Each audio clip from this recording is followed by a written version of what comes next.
Today we have movie spec, TV spec, even wishes. So stay tuned. Welcome back, Gainers, to another incredible, exciting, fantastic episode of ComicGains. If you're new to the show, I'm Adam. I'm Zach, and this is Princess Royal Highness, looking very lovely today, just like usual, doing that princess wave. You do it too, bow and respect. And Coco is like a dog with a bone. She's not around. She's right over there eating that bone. So, sorry. She's busy. She is busy chewing on that bone. All right, guys. Welcome back to Monday, where what do we do every Monday, Zach? We do the drop list. The drop list. Yes, every week the ComicGains crew gets together and we scour the internet for trending lists, hot lists, any kind of list. We try to figure out why those books were hot 1 year ago and if they've dropped in price this year. And we give you an idea whether or not it's a good idea to pick these books up because they may get hot again, or you might just want to forget that they ever existed. Sometimes that happens. And we're really lucky to have Zach because he gives us his expert opinion on the number one pick of the week, and sometimes he gives you the bonus buy too. Oh yeah. If you get that little bonus buy. Mm-hmm. You know what else he also does?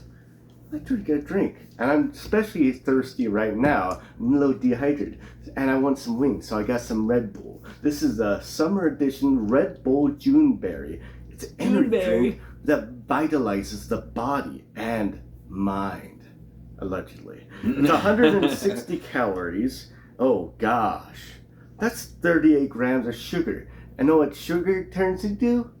Fat. I need to go to the gym after this. Again. Alright, let's get into this. The juniper berry. I've heard good things. Ooh, it tastes like summer. Does it? Tastes pretty dang good. I was like, juniper berry? What the heck is that? Juneberry. Blasphemy. It's pretty good. That's good. You know what else is pretty good? Hanging out with us on Whatnot every Saturday, where you get a chance to get slabs and gains and all kinds of good stuff. Princess starts the show off at 4 p.m. and Adam and Zach finish out the show at 6 o'clock. So you get a chance to kick it with us all night on Saturday. So oh yeah, stay tuned for that. All right, guys, let's get back to the comics. This week had some really good stuff, some special stuff, and even some repeat offenders. We've been doing the drop list so long that books just drop twice. You know, they call that like a double drop. Yeah, the double flop. The double flop a drop. All right, guys. We're going to start it off at number 5 on the list, World War Hulk, issue number 1, 2007. And this is written by Greg Pak. The cover is David Finch, and the interior is done by John Romita Jr. on this book. This is a continuation storyline of the Planet Hulk story, where the Illuminati shoot Hulk off into space to get rid of him, and he lands on this Planet Hulk and has to battle in a gladiator type thing, and he's pretty pissed about it. So when he comes back to Earth, he decides he wants to declare war on all of Earth. So then it's basically all the Avengers trying to defend the Earth against Hulk. Hence the name World War Hulk. Pretty cool. There's a lot of good stuff in this issue. You have the debut of the Hulkbuster 2 armor, which I think we've already seen in Avengers 2. Avengers 2? It's either one. It's definitely in 2. Yeah. And then also they do show a Super Skrull version of Black Bolt, who can actually take over his appearance and use his abilities, which was kind of a different thing for the Skrulls, to be able to use actual people's abilities they take over. This also led into the whole Scar Son with debacle. You know, the last issue was the first appearance of Scar. I think it's issue 5 of this one, and that kind of leads into it. This book has kind of gone on a little bit of a roller coaster over the past couple of years. People thought it was Ragnarok, and if they were going to do a Hulk movie, a singular movie, it would have been a good idea to do World War Hulk. I think we might be past that point now with the people that aren't around. To be kind of weird, to all of a sudden now do a World War Hulk movie. They kind of touched a little bit on it in Ragnarok. Planet Hulk, yeah. But that's World War Hulk, yeah, that's after it. But that's true. It's hard to say. And then now we have Scar showing up, which he's he comes from Planet Hulk, sort of. Oh. Where he accidentally made a baby on the side. We'll see. I think it's still a cool book. This happened. It's got some great interiors, fighting the Sentry. Eventually, he has to fight the Sentry in there, which is pretty dope. overall good story, but it landed on the drop list. But Zach will hit you with them numbers. Yeah, it was hulking out a year ago at $225. Dang. Now it's cooled down a little bit. He's got a little bit. He didn't get enough protein. It's $200 for a 9.8. Not bad. The range is going to surprise you. $32 to $230 over a year. The price has fluctuated quite a bit. Average sales 107. I think. Oh yeah. Also, there's 178 total graded. Not too bad. 400. That's pretty low, actually. Yeah. 418 of them are 9.8 universal. So a lot of them are universal CGC 9.8. It's 53% of the entire graded number ones. So I would say this is probably not a bad book to get, probably, especially if you're collecting the run. It's not going to have probably a good long-lasting value because really there's no first appearances unless you count number 5. Yeah. So, but it's a great cover. It's a fantastic cover. David Finch cover, right? Yeah. I mean, if you get raw, get graded 9.8, pay $50 for it or less, do it. So yeah, basically just the start of a really cool story. So depends on if you enjoy the story or not. Exactly. Next up on the list, we made it to number 4. We got New Mutants 87 from 1990. Rob Liefeld and Louise Simonson goodness here. You all know this as the first appearance of Cable. He's right here on the cover, looking beautiful as ever. Yeah, it's also the first team appearance of the Mutant Liberation Front as well. A little bonus on the side. You know, Cable is like the son of Scott Summers and Jean Grey from the future. Yes. That like basically gets the mutant killing virus, infects him in the future, and he's able to use his mutant ability to stave off the infection. But they also have to like replace parts of him like in like robotic or cybernetic parts. And he's got a lot of cool stories over the years. Like kind of shows up, you know, kicks some butt, and then like sometimes he works with the X-Men, sometimes he doesn't, sometimes they trust him, sometimes they don't. You know, eventually he takes over the X-Force when they switch, and a lot of good stories. We got to see him in Deadpool 2, which was awesome, and basically last year, 1 year ago, they made an announcement that there's a good chance he could show up in Deadpool 3 again. He would be one of the reoccurring characters. So his book spiked, again, as it always should. I, on a personal note, I think it's pretty cool that a book from 1990, when books should be massively overprinted, has over $100 price tag on it, you know? Oh, yeah. I think that's kind of a special deal. Great. I also, you know, in my looking through books, I don't run into this book very often. Like, I've never seen one in the wild, like, just pop up. It's iconic. Like, digging, you know? I've never seen one just digging. So I'm sure if you guys had, let us know. But Zach will hit you with those Cable numbers. Well, it's Back to the Future. I've used that one already. For CGC 9.8 a year ago was $630. Now, it's flopped a little bit at $486. Range 383 to as high as 1,060. Average sale is 543. It's a 23% drop. I think it's a pretty good price point, honestly, for this iconic cover. Like $486. If you can fork over a little bit for a newsstand, that might be a little bit better, but not bad. There's 13,569 total graded. Maybe there is a lot more of these than I thought there was. Well, maybe all of them are graded. Yeah, that's true. Everyone already got them. 2,000 of them, 130 are universal 9.8s. That's only 17% of the total. Whoa. So it's kind of hard to get this in 9.8. When you get so many copies, so many examples of something, there's like known flaws, and then there's which they forgive, right? It's in the whole grading and whatever database they have, right? And then there's questionable ones. So the more that you have, and you've seen it so many times, a 9.8 for one book might not be a 9.8 for another book, basically the same book, but different. So, yeah, there's, it's pretty low. 17% is pretty good. I would say this is a pretty great book to get, I would say, at this price point. And my brain's dead again. Be on the lookout, too. There is a Mark Jeweler in this book as well. So it's probably one of the last years they did a Mark Jeweler. In 1990. All right, guys. We got number 3, a repeat offender to the list. 8 Billion Genies. 2022 Image Comics, Ryan Brown and Charles Soule, probably on a lot of people's list last year as the best book to come out of 2022. I myself have not read it yet. We just recently picked up a collected version. It is on my list to read through that, and I'll give you guys a much better synopsis after I've read this. Princess has read, I think, a bit of this story. Not quite all of it, but a bit of it. And yes, run it down for you. If you don't know, then it's kind of in the name. Every person on Earth gets a genie, 8 billion genies. They all get one wish, and basically you just get to see all this crazy stuff happen. Like, someone wishes for a lot of money.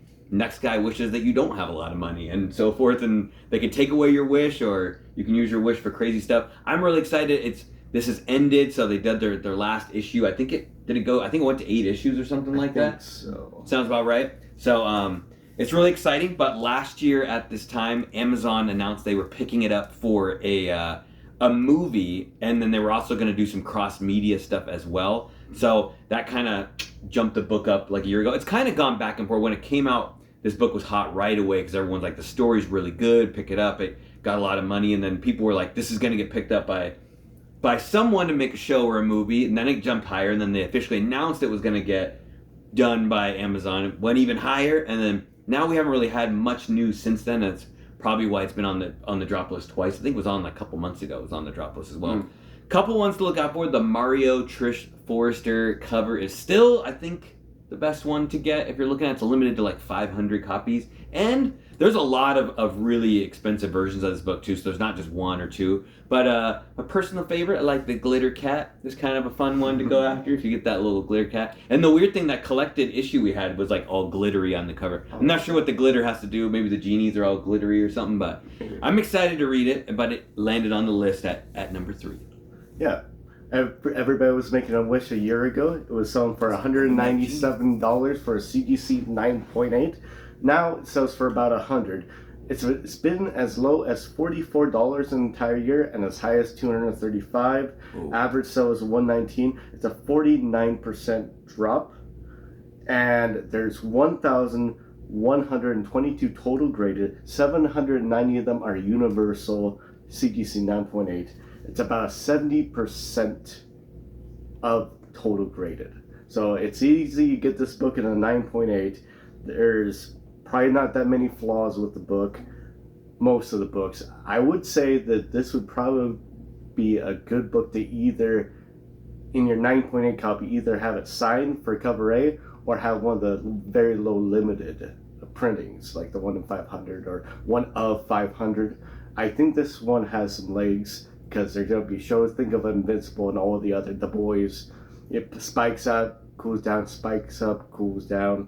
Maybe it spikes up and never stops. So never stop stopping. I think you should probably get make this one into make a wish. Get this into your collection. I highly advise it. That's all I got to say about that. That's a good one. That's good. Yeah, it seems like last couple times we saw Charles Soule and Ryan Brown, they were together, like doing signings together. So that's kind of nice when sometimes they do that. Then you can just get both artists at the same time and then send it to CGC if you like that sort of thing. That way. It's tough where you get one, then you can't, like, how do you get the other one? You gotta, like, take it and crack it with CGC there to get another signature on it? Well, I don't know how to explain it. But usually if you can actually schedule it right, they'll get signed, keep in the bag, send it to the next one, get signed. You have to like schedule it, or you have to get it signed, slab it, send it to another signing, have them crack it, sign it, and then it can never leave there. Either it's in the capsule when it's away from them, or it's with them like in a bag, signed. Okay, it hasn't left our purview, so we know these signatures are real. It cannot leave their purview either in the slab or in their possession. Okay, that's good to know. I wanted to know that. Brain just blew up. The more you know. All right, guys, you made it this far. We got number 2 on the list. We got Meet the Scrolls number 1. They're our neighbors next door, the Scrolls. They just moved in.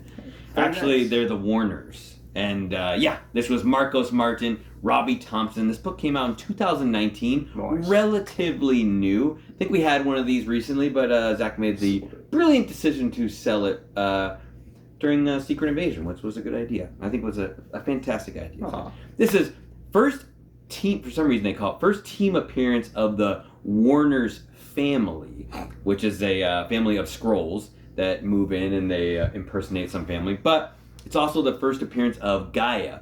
Now, I think this is really interesting because we've all known for a long time that Amelia Clark was coming to the MCU. They basically were like, hey, we're hiring her. You guys, like, come up with all the characters you think she's going to be. And there's, like, you know, Queen Varanki. We thought she was going to be Abigail Brand. And then it kind of turns out like she just ends up being Gaia in Secret Invader. Sorry to spoil that for you guys, but I think the show's already over now.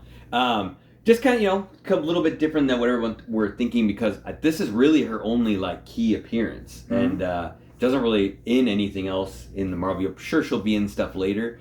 But, it's interesting. It's an interesting book. The show, out of all the Marvel shows I've watched so far, this is probably the one I like the least. It had some cool aspects to it. It just felt weird. I don't know. I felt like I was waiting for something cooler to happen, and like nothing really cool happened. Yeah. Plus, it killed Maria Hill, and that made me mad. You never kill Maria Hill. Spoiler.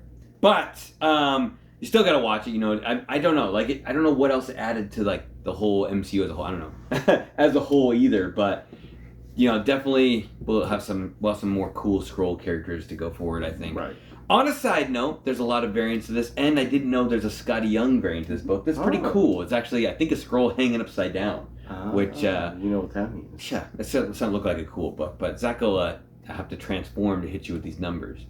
Right. It was full Super Skrull a year ago at $135 for CGC 9.8. Now selling for about $63. For 9.8, pretty good. Range is $50 to as high as $200. Average sale is 105. It's a 53% drop.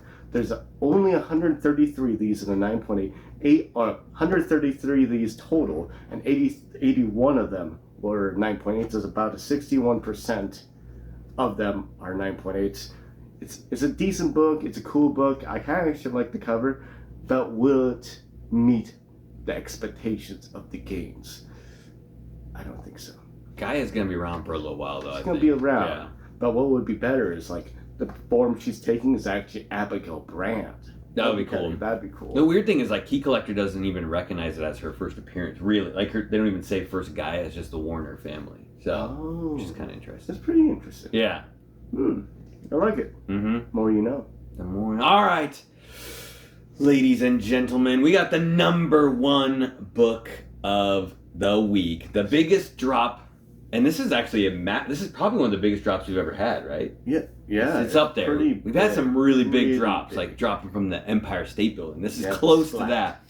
We got Dark Spaces Wildfire #1. If you're asking yourself, what the heck is that? We're about to show you. I read it. IDW 2022. This came out last year. It's written by Scott Snyder and Rhonda Pattinson. Really cool. I've actually read this story, and it's a really good story. It's actually really well written. I like Scott Snyder's work a lot. And I believe this actually came out on Comixology first, where you could actually read it on there. They released it on there before printing it, and then so a lot of people got to read it ahead of time, and then they released it in printed form later on. Very cool. And it's just a cool story. It's basically a bunch of wildfire firefighters that are also prisoners. So they're all female prisoners as well. So like they take them out of prison and they have to like fight fires, like these really dangerous fires, and they have like a whole crew, and he kind of goes into good detail about each member on the team and like how long their prison sentence is, what they did to get into prison, and then like the leader of the group who like oversees all them is not a prisoner. She's like a regular firefighter person, and she has like an interesting backstory. Well, during fighting fires, they kind of come across this house that's like full of goodies and or treasure, money, sort of things they can steal, and they realize that like this whole area is just going to get burned out anyway, so they can like take a little side trip, steal all this stuff, and then the house is going to get burned anyways in the forest fire. So won't spoil the ending, but it's got some really good writing to it, and obviously people thought so because it immediately upon release was announced that it was going to be optioned for a TV show. Under further research, it's got optioned through UCP, which I'm not really sure which network that is. So I don't know what that means for it, but it's cool though. It's a good story. I know it was like people were trying to grab it for like $15 immediately as soon as it hit the rack. Mm-hmm. And a lot of times they'll tell you like stuff will go down later. And I think like Zach will hit you with the numbers of people were getting this graded right away and then trying to sell it. So there's a big range in what people thought it was going to be. And yeah, Zach will have to put out this would-be forest fire. Yeah. It was going to spring break a year ago at $149 for a CGC 9.8. Now, it's a hot girl summer that you don't want. Not the hot girl summer that you want, guys. They're fighting fires. And they're prisoners. Not the hot girl summer you would want. And selling for $30. Range $30 to $149. Average sale $75. It's an 80% drop. There's only 77 total graded. 53 of them are 9.8 universals. That's a 69 percent of them total graded are 9.8 universals. That's pretty low for a brand new book. Brand new. You would book, think it would be like almost above 80%. Right. But it's like a black cover too, so yeah, it's got that weird IDW shininess to it, which like if it does get a bend, it's like not pressable. Yeah, that's true. That's the tough thing when they do those cardstock covers. They hold up better, but if you do get any kind of ticks in them, they're like permanent. You can't get that crap out. It's like the crappier the paper, the easier it is to get it out. Anywho, if you made it all the way to the end, you get the bonus of the Zach's number one pick of the week. And get the drum roll. It has to be New Mutants 87. It's a classic cover. It's a McFarlane Liefeld cover, if I remember right. I think it's just Liefeld. It's like it could be. Looks more like McFarlane. Anyways, yeah. Maybe McFarlane did something. Let's say Liefeld. I'm a liar. And it's a classic cover. It's consistently gone up and then down a little bit, up and then down a little bit. And that was without the speculation of him being in any movies. So I think it's a solid book, solid cover. You can't see the feet regardless of who did it. It's great. It's like one of the few 90s books that you can't like really go after. So yeah, I would get that. Ideally in a 9.8, looking clean, white pages. If you can afford it, if you can afford it, newsstand, or even a Mark Jeweler, that'd be crazy. Yeah, I'd get that book. And then the bargain book, I'll give you a little bit extra. The bargain book, I would have to say, is 8 Billion Genies. I think if you can get one of the special ones or a signed cover A, I'd probably do it. Because the chances that it's going to pop up, I would hope that they did a TV series, but apparently they're doing a movie. Yeah, they are doing a movie, I guess. They only had like 8 issues too. I don't know how long of a TV, unless they did like a mini series would be cool. Yeah, that'd be cool. But they hardly do that anymore. I would be happy with like a 3-episode, 2-hour long each one.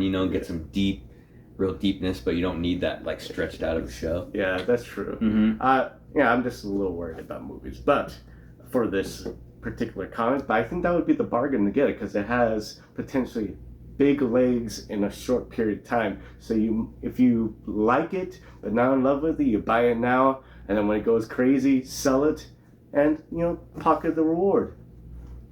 It should get back to what it was at least. Yeah, I don't know if it'll go above that, but it should get back to what it was when something gets announced a little bit more. That's true.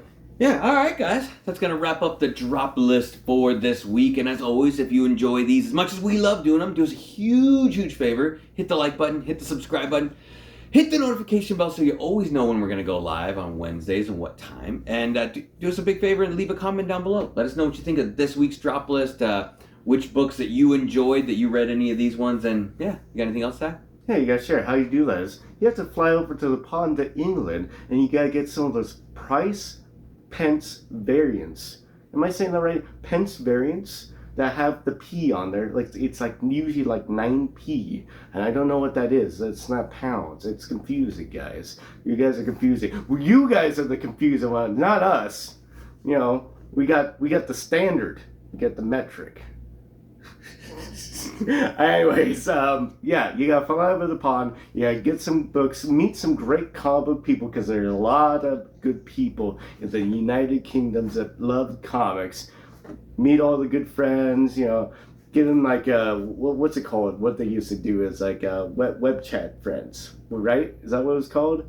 What? Emo friends? What was that thing? Email friends? Remember when we were in high school, sometimes you get like someone that you like email and they're overseas? We had actual written pen pals. Like we wrote Pen pals, we wrote that's on it. paper. Pen pals. Get some pen pals, guys. There was no computers back then. Oh, whatever. Allegedly. Anyways, and stay safe, of course. And always Get those gains. Get those gains. Every single one. Get The price pence. The price pence. All right, later. Twister.